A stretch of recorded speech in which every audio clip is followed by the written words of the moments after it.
नमस्कार दोस्तों। आज मैं आपको एक बहुत ही दुख भरी शिव भगवान के भक्त की कहानी सुनाऊंगी, तो बड़ा ध्यान लगाकर सुनना। कहते हैं कथा पूरी सुनने से ज्ञान मिलता है, अधूरी सुनने से पाप लगता है। हो सके तो कथा को पूरी सुनना। कथा कुछ इस प्रकार है। किसी गांव में एक बूढ़ी औरत रहती थी। वह विधवा थी और उसका एक पुत्र था। वह गरीबी से बहुत सताई हुई थी। अब जब उसका पुत्र बड़ा हो गया था तो उसके घर में रुपया पैसा आने लगा था। तो उसके मन में विचार आया कि अगर मैं अपने बेटे की शादी करूंगी तो मेरा बेटा सारा रुपया पैसा बहू को ला कर देगा, और मैंने तो अब तक की ज़िंदगी भी गरीबी में काटी और आगे की ज़िंदगी भी गरीबी में ही काटूंगी।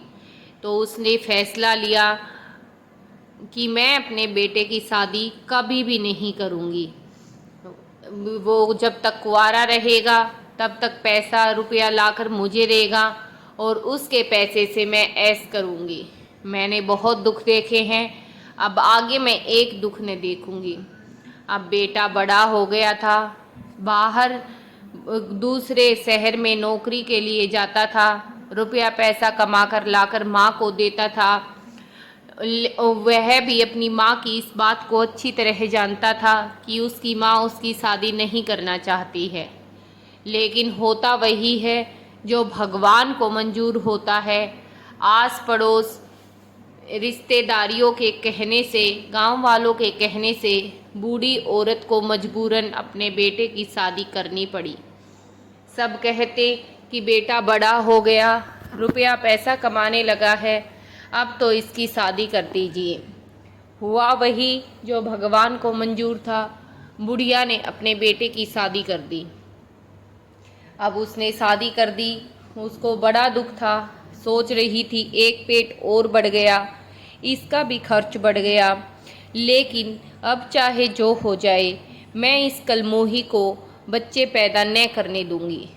ऐसी भला कोई सास होती है जो अपने ही पोता पोती का मुंह न देखना चाहे, लेकिन ये बुढ़िया ऐसी ही थी। वह अपने बेटे को इस बात की भनक न लगने दी कि वह ऐसा चाहती है। उसकी बहू बहुत ही शरीफ और शिव भक्त थी। वह बहुत ही नादान थी, एक गरीब परिवार से आई थी, तो जैसा सास कहती वह वैसा ही करती। अब शादी हुई, उसके बेटे को काम की वजह से शहर जाना पड़ा, तो वह उन दोनों को छोड़कर अपनी पत्नी को अपनी माँ का ध्यान रखने के लिए कहकर काम के लिए निकल गया। अब वो बुढ़िया अपने बहू पर बहुत ही ज़्यादा अत्याचार करती, मार पिटाई करती, खाने के लिए भरपेट खाना न देती और उसको तरह तरह से सताने लगी। वह चाहती थी कि मैं अगर इसको ज़्यादा सताऊंगी तो शायद यह इस घर को छोड़कर भाग जाए और फिर से मेरे बेटे का रुपया पैसा मुझे ही मिलने लगे। इसीलिए वह उसको सताती, लेकिन उसकी बहू एक बहुत ही बड़ी शिव भक्त थी और वह कभी भी कोई भी शिकायत नहीं करती। सुबह शाम भगवान शिव के मंदिर जाया करती थी और कभी भी भगवान शिव से कुछ भी न मांगती थी। ऐसे ही दिन बीतते रहे।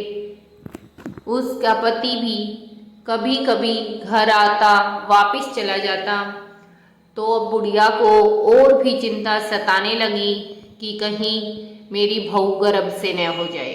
तो वह भी प्रतिदिन भगवान शिव के मंदिर में जाने लगी और वहाँ जाकर भगवान शिव से एक ही चीज़ मांगती कि भगवान मेरी बहू बांझ रहे, उसको कोई औलाद न हो, अगर आप मेरी ये मुराद पूरी करो तो मैं बहुत खुश होंगी, हमेशा आपकी भक्ति करूँगी। ये ही वो बुढ़िया मांगती, लेकिन वही होना था जो किस्मत में लिखा था। अब की बार उसका बेटा घर आया और उसकी बहू गर्भ से हो गई और उसका बेटा वापस भी जा चुका था। अब बहू ने जाकर अपनी सास को कहा कि माँ, आपके लिए खुशखबरी है, मैं गर्भ से हूँ, आप दादी बनने वाली हो। अब तो बुढ़िया के रोंगटे खड़े हो गए और यह सुनते ही उसके सब्र के सारे बांध टूट गए और उसने बहू को बुरी तरह से मारना पीटना शुरू कर दिया। उसने बहू को इतना मारा कि वह लहूलुहान हो गई, लेकिन बहू ने उफ तक न की और ना ही समझ पाई कि उसकी सास उसकी इस बात पे इतना गुस्सा नाराज क्यों हो गई। अब वो कुछ दिनों के बाद फिर से ठीक हुई तो बुढ़िया यत्न करने लगी हर तरह से, कभी इमली का घोल पिलाती तो कभी कुछ गर्म चीज़ें खाने को देती, कभी पपीता खिलाती ताकि उसका गर्भपात हो जाए और वह इस संतान को जन्म न दे सके। लेकिन ऐसे ही 9 महीने बीत गए, उसकी संतान पर कोई भी आँच न आई। समय बीतता गया और प्रसव का समय आ गया। अब प्रसव का समय आया तो बहू को बहुत दर्द हो रहा था। उसने जाकर अपनी सास से कहा कि माँ जी, शायद मेरे प्रसव का समय आ गया है, मैं बच्चे को जन्म देने वाली हूँ, आप कृपा करके दाई को बुला दीजिए। तब सास ने कहा, अरे बड़ी आई दाई को बुलाने वाली, हमारे समय में भी तो बच्चे पैदा होते थे, हमने भी तो ऐसे ही बच्चे पैदा किए हैं। दाई आएगी, 11 सेर अनाज लेगी, 4-5 कपड़े लेगी, साड़ी धोती लेगी और ऊपर से इतना सारा खर्चा। औलाद का पता नहीं जन्मेगी जिंदा या मरी हुई। हम किसी दाई को नहीं बुलाएंगे, जैसे हमने बच्चे को जन्मा ऐसे ही तुम जन्मो। बहू ने पूछा, तो माँ जी बता दीजिए, मुझे बहुत दर्द हो रहा है, मैं बच्चे को कैसे जन्मूं। तब सास ने कहा कि ये ले नींबू और इसको पूरा निचोड़ कर पी लेना, सीधा अपने मुंह में डाल लेना और यहाँ से बहुत दूर चली जा, कहीं जंगल में जहाँ कोई दिखाई न दे, और वहाँ जाकर बच्चे को पैदा करना। अब सास सोच रही थी कि अगर ऐसा करेगी और वो इस अवस्था में नींबू खाएगी तो उसके शरीर में रिएक्शन होता है, जो गलत प्रभाव पड़ते हैं, उनके प्रभाव से बच्चा और वो दोनों मर जाएंगे। बहू ने नींबू लिया, उसको कुछ यह ज्ञात नहीं था कि ऐसा होता है। उस बेचारी को कुछ न पता था, किसी से बात तक न करती थी कि किसी और से पूछ ले। वह नींबू लेकर चलने लगी तो सास ने कहा, सुन, ये भी सुन कर जा। तब बहू ने कहा, हाँ माँ जी बता दीजिए। तो उसने कहा कि अगर बेटा हो तो लेकर घर आ जाना और बेटी हो तो चाहे मार कर खाना या फेंक कर आना, मुझे इससे कोई मतलब नहीं। अगर बेटी को लेकर घर आई तो मैं तुझे घर में नहीं घुसने दूंगी। अब वह यह बात सुनकर पैरों तले की ज़मीन सी निकल गई थी और दर्द भी बहुत हो रहा था, लेकिन सास के सामने कुछ बोलने की हिम्मत न हुई। तो वह आगे चली। चलते चलते एक घना जंगल आया। घने जंगल में पहुंचने के बाद वह एक वृक्ष के नीचे बैठ गई और बैठकर रोने लगी। कुछ तो दर्द था और कुछ सास की बातें, और ऊपर से वह अकेली ऐसे भयानक जंगल में। अब वह रो रही थी कि उसी समय भगवान की दया से वहाँ पे एक बूढ़ी औरत प्रकट हुई। उस बूढ़ी औरत ने कहा कि बेटी तुम क्यों रो रही हो। तब उसने कहा कि माँ जी, मुझे मेरी सास ने ऐसी अवस्था में यहाँ जंगल में जाकर बच्चा पैदा करने के लिए कहा है और साथ में ये नींबू दिया है कि इसको निचोड़ कर पी लेना। अब मुझे कुछ समझ नहीं आ रहा है, क्या सही है क्या गलत। मैं यहाँ तो आ गई, अब पता नहीं मेरे साथ क्या होगा। तब बूढ़ी औरत ने कहा कि बेटी तुम बिल्कुल ना घबराओ, कुछ ही दूर चलने पर मेरी एक छोटी सी झोपड़ी है, उसमें चलो, मैं तुम्हारी इन सब में मदद करूँगी। अब वह बूढ़ी औरत की झोपड़ी में गई। वहाँ जाकर उसने एक बहुत ही सुंदर बेटी को जन्म दिया। अब बेटी को देखकर वह रोने लगी। तो बूढ़ी औरत ने पूछा कि अरे बेटी, इतनी सुंदर बेटी को देखकर तू क्यों रो रही है? तब उसने कहा कि माँ जी, यह बेटी का मैं क्या करूँ? मेरी सास ने कहा था, बेटी हो तो चाहे मार कर खाना या फेंक कर आना, बस घर मत लाना। तो बूढ़ी औरत ने कहा कि बेटी, तू मेरी बात मान, ऐसा करना, ये नींबू मुझे दे दे और अपनी बेटी को किसी पंछी के घोंसले में, एक अच्छे से सुंदर से वृक्ष की खोल में जो बना हुआ हो, वहाँ रखकर पंछी माता और वृक्ष देवता से प्रार्थना करना कि वह तेरे बच्चे की देखरेख करे। तब वह बोली, माँ जी, ऐसा कैसे हो सकता है? इतने छोटे बच्चे को माँ के दूध की ज़रूरत भी होती है। ऐसे तो मेरी बेटी अपने जीवन को त्याग देगी और वह इस दुनिया में आकर बड़ी होने की बजाय मर ही जाएगी। अब ये सारी बातें सुनकर बूढ़ी औरत ने कहा कि बेटी, तुम घबराओ नहीं, मैं तुम्हें जैसा कह रही हूँ तुम वैसा ही करो। और जब तुम दिन का समय हो तो भेड़ बकरियां चराने के बहाने जंगल में आ जाया करना और अपने बच्चे को दूध पिलाना और दिन का समय इसके साथ ही बिताना। और जब रात हो जाए तो भेड़ बकरियों को वापस ले जाना और इसको पंछी के घोंसले में सुला देना। अब उसको भी यह बात अच्छी लगी तो वह एक ऐसे वृक्ष की खोज करने लगी जिसमें सुंदर सी खोल हो और पंछी का घोंसला हो। आखिर में उसे एक सुंदर से फूल के वृक्ष में एक खोल दिखाई दिया और खोल में एक सुंदर पक्षी का घोंसला बना हुआ था।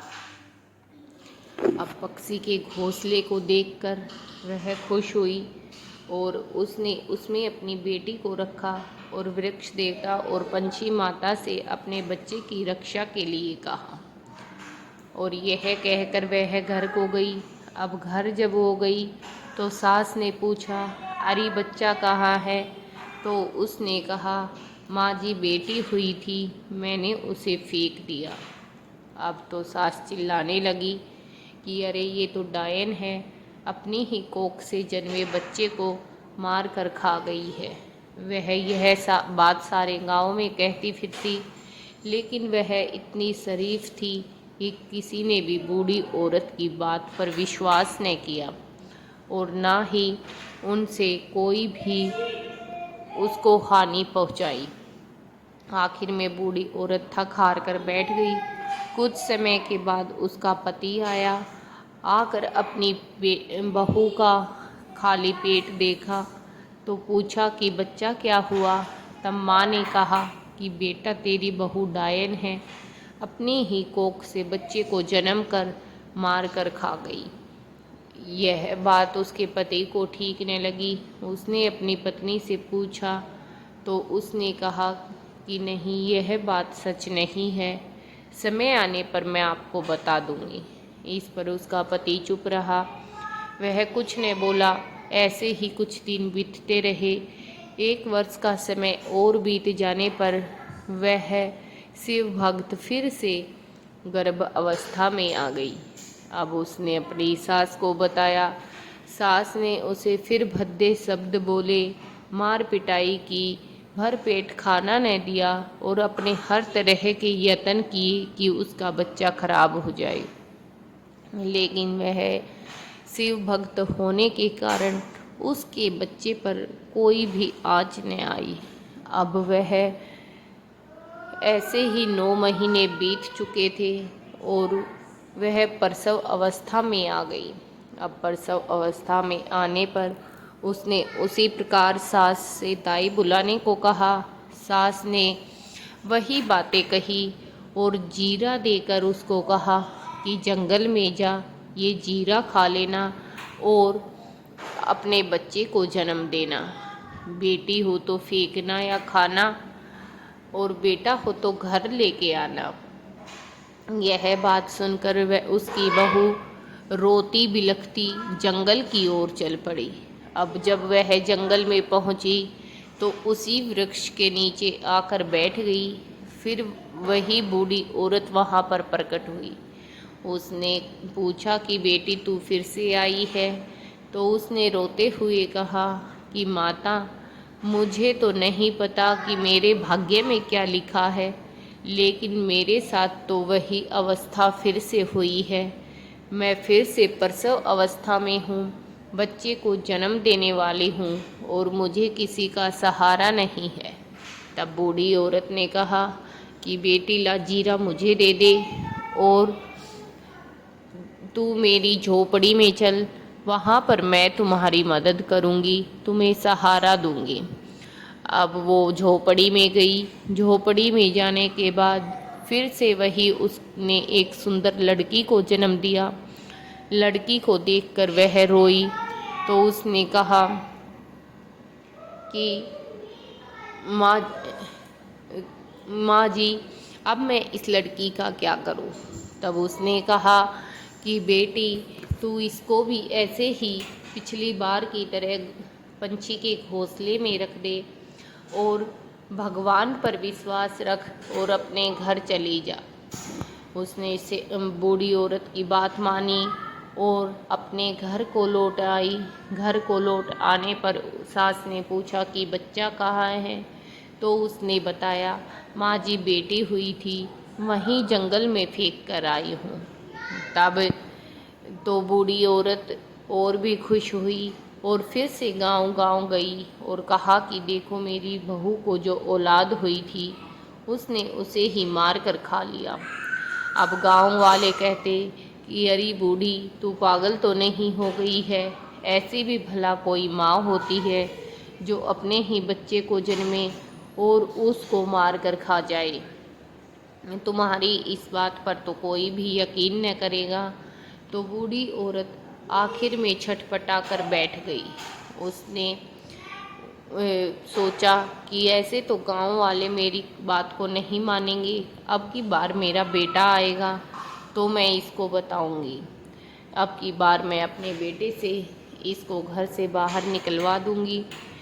कुछ समय के बाद उसका बेटा घर आया। घर आकर उसने अपनी पत्नी से और अपनी माँ से बच्चे के लिए पूछा तो उसकी माँ ने कहा कि बेटा तूने पिछली बार भी मेरी बात न मानी थी। मैंने तब भी बताया था कि ये औरत डायन है, अपने ही बच्चे को मार कर खा जाती है। तो उसके पति ने गुस्से से पूछा कि अब की बार तुम मुझे सच सच बताओ कि मेरा बच्चा कहाँ है। कोई भी बाप ना बने तो अलग बात है, लेकिन बाप बनकर अपने बच्चे को ना देखे तो इससे बड़े दुख की बात कोई भी नहीं है।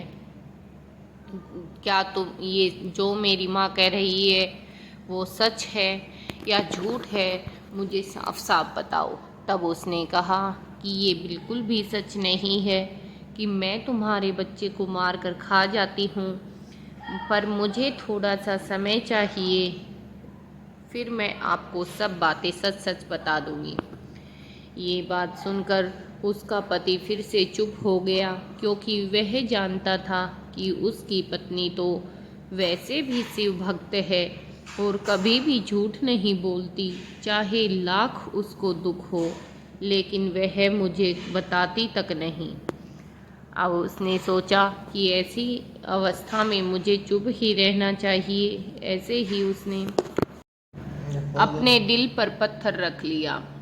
ये सारी घटना बीत गई और वह वैसे ही भेड़ बकरियों को लेकर जाती और अपने बच्चे को दूध पिलाकर आती। दिन बीतते रहे। फिर उसका पति थोड़े लंबे समय के लिए रुका तो वह अपने बच्चे को दूध पिलाने न जा पाई और फिर काफ़ी समय के बाद जब वह जंगल में गई तो उसको उसकी बच्चियां वहां न मिली। अब उसने सोचा कि शायद कोई जंगली जानवर मेरे बच्चे को मार कर खा गया है या वो कहीं गुम हो गई हैं, भगवान ही जाने।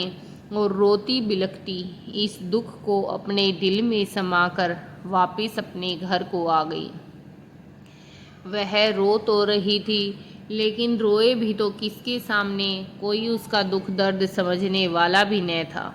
अब दिन बीते तो उसका पति फिर छुट्टी आया और वह फिर से गर्भ अवस्था में आ गई। अब यह तीसरी बार का समय था जब वह गर्भवती हुई थी।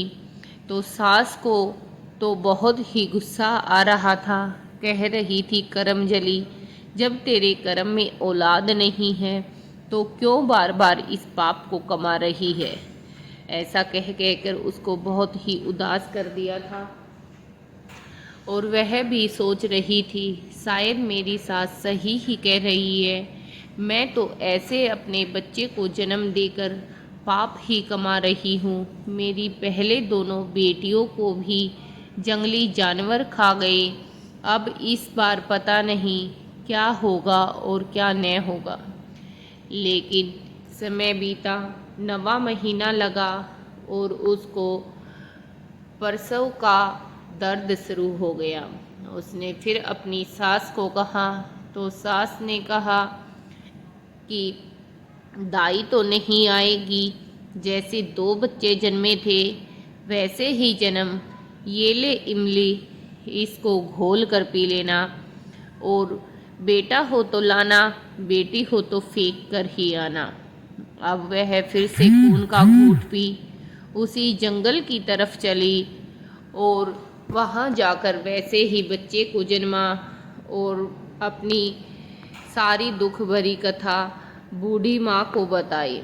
अब बूढ़ी माँ ने कहा, बेटी तू इस बच्चे को भी यहीं रख जा और ये इमली मुझे दे जा, ताकि मैं तुम्हारी बच्चियों की रक्षा कर सकूं।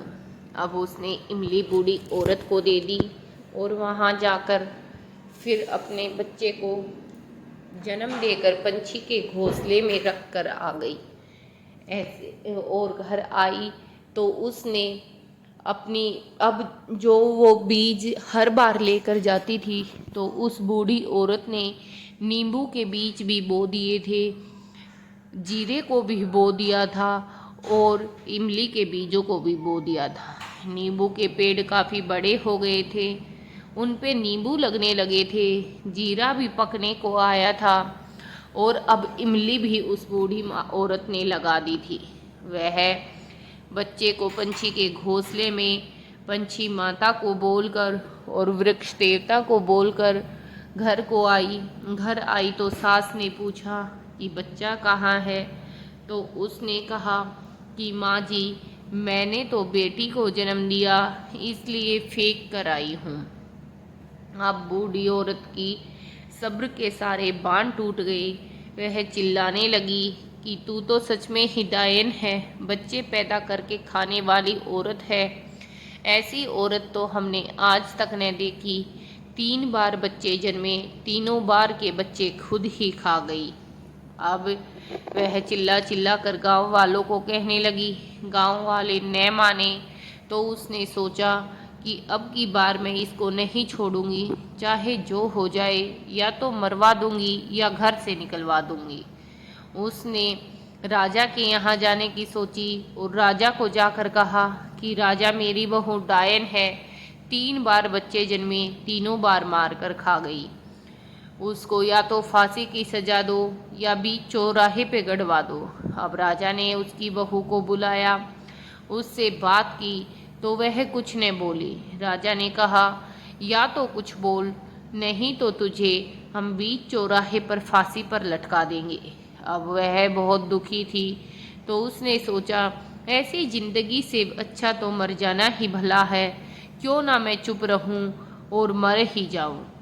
इतने दुख दर्द सहने के बाद भी जिंदगी को जीना क्या जीना है, मुझे मर जाना ही अच्छा है। यह सोचकर वह चुप रही, कुछ न बोली। अब राजा ने अगले दिन फांसी का ऐलान कर दिया। गांव के चौराहे पर फांसी की तैयारियां शुरू कर दी गई और बूढ़ी औरत भी बहुत खुश थी। अब उसका पति दूर शहर में था। तभी अचानक एक अनजान व्यक्ति वहां आया और उसने आकर कहा कि भाई, तू तो यहाँ काम पर लगा है, वहाँ तेरी औरत घरवाली मरने को है। वह इतनी ज़्यादा भयानक रूप से बीमार है कि अगर तू जल्दी ही नहीं पहुँचा तो वह मर जाएगी। तो वह जल्दी से भागकर पैसा लेने के लिए सेठ की तरफ दौड़ा। तो सेठ उसने कहा कि पैसे की ज़रूरत नहीं, तेरी पत्नी को बस तुम चाहिए, अगर तुम चले जाओ तो शायद उसके प्राण बच जाए। अब वह कुछ ने सुना और दौड़ता हुआ घर की तरफ आया। घर आकर देखा तो ताले लगे हुए थे। आस पड़ोस से पूछा, गांव वालों से पूछा तो गांव वालों ने कहा तेरी घरवाली को तो आज फांसी दी जा रही है। उस बीच चौराहे पर सारी तैयारियां कर दी गई है। अब वह भागा भागा बीच चौराहे पर गया और जैसे ही फांसी टूटने वाली थी उसने राजा को कहा कि हे राजा, इस अपराध को रोक दीजिए, मेरी पत्नी का क्या दोष है, मुझे बस 2 मिनट के लिए बात कर लेने दीजिए। तब राजा ने कहा कि तेरी पत्नी तो डायन है, बच्चों को मार कर खा जाती है। इसने 3 बच्चों को जन्म दिया और तीनों को मार कर खा गई। अब उसने कहा कि मैं 2 मिनट के लिए मेरी पत्नी से बात करना चाहता हूँ, फिर आप जो चाहे करना, मैं आपके बीच में न बोलूँगा। राजा ने आज्ञा दी तो उसने जाकर अपनी पत्नी से कहा कि मैं तुमसे अब भी पूछ रहा हूँ कि मेरे तीनों बच्चे कहाँ हैं, मुझे सच बता दो। अब वो सही समय कब आएगा? तुमने कहा था कि सही समय पर बताऊंगी, तो वो कब आएगा? तब वह रोने लगी और बहुत ही बुरी तरह से चिल्लाने भी लगी। कहने लगी कि भगवान मेरे साथ जो कर रहे हैं, जो मेरी परीक्षा ले रहे हैं, अब मैं वो सहन नहीं कर सकती। मैंने 3 बच्चों को जन्म दिया, तुम्हारी माँ ने मुझे हर तरह से प्रताड़ना किया, दुख दिया, मार पिटाई किया, मेरे बच्चों को मारने की कोशिश की, मुझे मारने की कोशिश की और मैंने उन बच्चों को जंगल में जाकर जन्म दिया। वहाँ पर मेरी एक बूढ़ी औरत ने मदद की और वहाँ पर मैंने बच्चों को पंछी के घोंसले में रख दिया और वृक्ष देवता के पास रखा ताकि वो मेरे बच्चों की रक्षा कर सकें। मैंने अपने बच्चों को नहीं खाया। ऐसी भी भला कोई माँ होती है जो अपने ही बच्चों को मार कर खा जाए। ये सब सुनने के बाद राजा ने कहा कि तुम्हारी इस बात का यकीन कोई न करेगा। अगर ऐसा है तो उस बूढ़ी औरत, पंछी देवता, वृक्ष देवता को बुलाओ, अपने बच्चों को यहाँ लाओ, तभी तुम्हारी बात मानी जाएगी। अब वह रो रो कर भगवान से प्रार्थना करने लगी कि हे भगवान, अगर उस समय मेरी मदद की थी तो अब भी करो। यह झूठा अपराध कलंक मेरे सिर पर लगाकर मेरे प्राण न लो। मुझे मेरे प्राणों की चिंता नहीं, लेकिन एक औलाद को खाने वाली माँ बनकर मैं नहीं मरना चाहती। और इतना ही हुआ था कि बहुत तेज का तूफान आने लगा और सब कुछ हिलने लगा और वहाँ पर वह बूढ़ी औरत 3 सुंदर बच्चियों के साथ और जो नींबू, जीरा और इमली के रूप में थी, लेकर वहाँ आई। अब सब लोग उन बच्चियों को देखकर बहुत हैरान थे। राजा भी हैरान था और उस बुढ़िया को सब बहुत ही बुरी नज़रों से देख रहे थे। राजा ने कहा कि हाँ भाई, तुम्हारी पत्नी तो निर्दोष है, लेकिन तुम्हारी माँ ने जो कर्म किए हैं वो माफ़ी के लायक नहीं है। अब ये फांसी का जो फंदा तेरी बहू के लिए तैयार हुआ था, अब ये तेरी माँ को दिया जाएगा और इसके प्राण हरे जाएंगे। अब वह भी बोला, राजा साहब, मैं आपके बीच में मैंने 5 मिनट का समय मांगा था, वो पूरा हो चुका है। अब मैं कुछ नहीं बोलूँगा, आपका जो मन हो करे। अब वह बूढ़ी रोने लगी, चिल्लाने लगी और कहने लगी कि नहीं, मैं 2-2, 3-3 पेट का गुजारा नहीं कर सकती थी, इसीलिए मैंने ये सब किया। हो सके तो मुझे माफ़ कर दो और मुझे फांसी मत दो। लेकिन किसी ने भी बुढ़िया की गुहार न सुनी और उसको फांसी के फंदे पर लटकाने की तैयारी कर दी। अब जैसे ही उसको फांसी देने लगे, तो उसकी बहू बोली, राजा साहब, मैं आपके चरणों में अपनी सास माँ के जीवन की भिक्षा मांगती हूँ। आप हो सके तो मुझे फांसी दे दीजिए, पर मेरी सास को फांसी न दे। ये सारी बात सुनकर राजा भी बहुत ही आंखें नम करके बोला कि भाई, तेरी पत्नी तो सच में ही बहुत भोली है। ऐसी औरत, ऐसी शिव भक्त हमने आज तक न देखी। जो शिव भक्ति इसने दिखाई है वह बहुत ही अच्छी है। राजा ने उसकी माँ को छोड़ दिया और कहा कि आगे से ऐसी कोई गलती न होनी चाहिए, और उसके पति को कहा कि अब तुम यहाँ राज दरबार में चौकीदार की नौकरी करना, अपनी पत्नी और बच्चों को छोड़कर ना जाना, तुम्हारी माँ भरोसे के लायक नहीं है। तब उसने कहा, ठीक है राजा साहब, मैं आपके यहाँ पर नौकरी करने को तैयार हूँ। और वह अपने परिवार के साथ खुशी खुशी रहने लगा। भगवान ने अपने इस भक्त की परीक्षा ली, लेकिन उसको अंत में बहुत ही सुखदायी फल भी दिया। भगवान भोलेनाथ ऐसे ही हैं, अपनी भक्ति को देखने के लिए अनन्य भक्त की परीक्षा अवश्य लेते हैं। जैसे उसने अपने इस भोले भक्त की परीक्षा ली और उसमें वह सफल भी रही, तो उसका हर तरह से साथ भी दिया। भगवान ने जैसी भक्ति उसको दी, वैसी ही भक्ति हम सबको दे। सुनने वाले का भी भला हो, सुनाने वाले का भी भला हो। अगर कहानी आपको अच्छी लगे तो वीडियो को लाइक, चैनल को सब्सक्राइब और साथ में घंटी के बटन को भी दबा देना, ताकि आने वाली नई कहानी वीडियो की नोटिफिकेशन आप तक पहुंच जाए।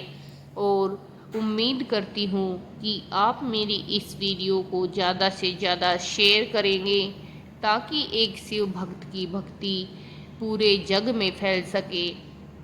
और कमेंट सेक्शन में जय भोलेनाथ, जय शिव शंकर अवश्य लिखे। बोलो हर हर महादेव, घर घर महादेव, हर दिल महादेव।